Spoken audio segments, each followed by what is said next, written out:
ജനം പ്രതീക്ഷിച്ച ശിക്ഷയല്ല ഇത്. കേരളം പ്രതീക്ഷിച്ചിരുന്നത് പരമാവധി ശിക്ഷ പ്രതികൾക്ക് ലഭിക്കുമെന്നായിരുന്നു. പക്ഷേ ദൗർഭാഗ്യവശാൽ വന്നിരിക്കുന്ന വിധി മിനിമം ശിക്ഷയാണ്. അതിന് കാരണമെന്താണ്, മറ്റ് കാര്യങ്ങളൊക്കെ വിധി പൂർണ്ണമായും വിധിപ്പകർപ്പ് പുറത്തു വന്ന് മനസ്സിലാക്കിയതിന് ശേഷമേ പറയാൻ കഴിയുള്ളൂ. ഇത്തരത്തിലുള്ള സംഭവങ്ങളിൽ യഥാർത്ഥത്തിൽ പിന്നെ ഇത്തരം കുറ്റകൃത്യങ്ങൾ ആവർത്തിക്കപ്പെടാതിരിക്കാനുള്ള ഒരു മെസ്സേജാണ് നിയമത്തിൽ നിന്ന് സമൂഹത്തിനുണ്ടാകേണ്ടത്. അത് പരമാവധി ശിക്ഷ നൽകുന്നതിലൂടെയും അതോടൊപ്പം തന്നെ പഴുതടച്ച് ഒരാളും അതിനകത്ത് ഈ കുറ്റകൃത്യത്തിൽ പങ്കെടുത്ത അല്ലെങ്കിൽ അതിനെ പ്രേരിപ്പിച്ച എല്ലാവരെയും ശിക്ഷിക്കുന്നതിലൂടെയുമൊക്കെയാണ് നിയമം പൂർണ്ണമായി ഡെലിവർ ചെയ്യപ്പെട്ടു, നീതി ഡെലിവർ ചെയ്യപ്പെട്ടു എന്ന് നമുക്ക് പറയാൻ കഴിയുക.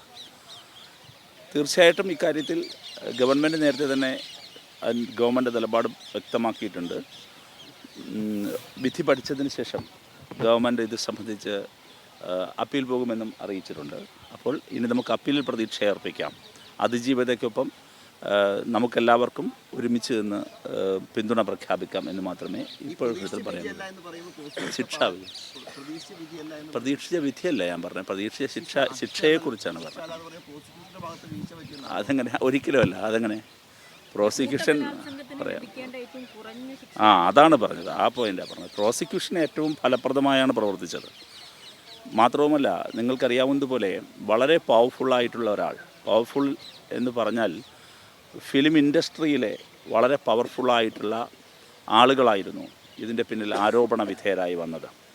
പ്രത്യേകിച്ചും ദിലീപ് ആരോപണ വിധേയനായി വരുന്ന സന്ദർഭത്തിൽ അദ്ദേഹം വളരെ പവർഫുള്ളാണ്.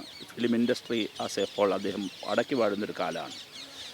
അപ്പോൾ തീർച്ചയായിട്ടും എന്തെല്ലാം സമ്മർദ്ദങ്ങളായിരിക്കുമെന്ന് ആലോചിച്ചു. ഈ ഫിലിം ഇൻഡസ്ട്രിയുമായി ബന്ധപ്പെട്ടവരായിരുന്നു ഇതിലുണ്ടായിരുന്ന ഏതാണ്ടെല്ലാ സാക്ഷികൾ. ഞാൻ പ്രോസിക്യൂഷനെ കുറിച്ച് ചോദിച്ചുകൊണ്ടാണ് പറഞ്ഞത്. പ്രോസിക്യൂഷൻ എത്രമേൽ കഠിന പ്രയത്നം നടത്തിയത് കൊണ്ടാകും ഇത് ഇങ്ങനെയെങ്കിലും എത്തിച്ചേർന്നത് എന്നാണ് നമ്മൾ യഥാർത്ഥത്തിൽ കാണേണ്ടത്. കാരണം ഇതിൽ എല്ലാവരെയും സമ്മർദ്ദത്തിലാക്കാൻ കഴിയുന്ന വിധം ശക്തനായിരുന്ന ഒരാൾക്കെതിരെ ആരോപണം വരുമ്പോൾ അതുമായി ബന്ധപ്പെട്ട എല്ലാ ആളുകളും പലതരത്തിലുള്ള സമ്മർദ്ദങ്ങൾക്ക് വിധേയമാകുമ്പോൾ അതിനെല്ലാം അതിജീവിച്ചൊരു വിധി വരിക, ദാറ്റ് ഈസ് ഗ്രേറ്റ്. പക്ഷേ അതേസമയം ഞാൻ ഈ പറഞ്ഞ ശിക്ഷാ കാലാവധി സംബന്ധിച്ചാണ് പറഞ്ഞത്. അത് നേരത്തെ ബിജി ചോദിച്ച വളരെ കറക്റ്റാണ്.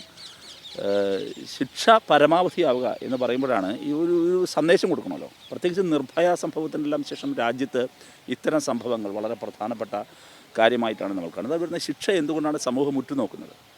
ഇത്തരം കാര്യങ്ങളിൽ വളരെ മാതൃകാപരമായ ശിക്ഷ വരുമ്പോഴാണ്, പരമാവധി ശിക്ഷ വരുമ്പോഴാണ് അത് സമൂഹത്തിന് വലിയൊരു സന്ദേശം കൊടുക്കുക. ഇത്തരം കുറ്റകൃത്യങ്ങളെ നമുക്ക് ഭാവിയിൽ കൂടുതൽ തടയാൻ കഴിയുക. അതാണല്ലോ നിയമവാഴ്ച കൊണ്ട് ഉദ്ദേശിക്കുന്നത്. അതുമാത്രമാണ് ഞാൻ പറഞ്ഞത്.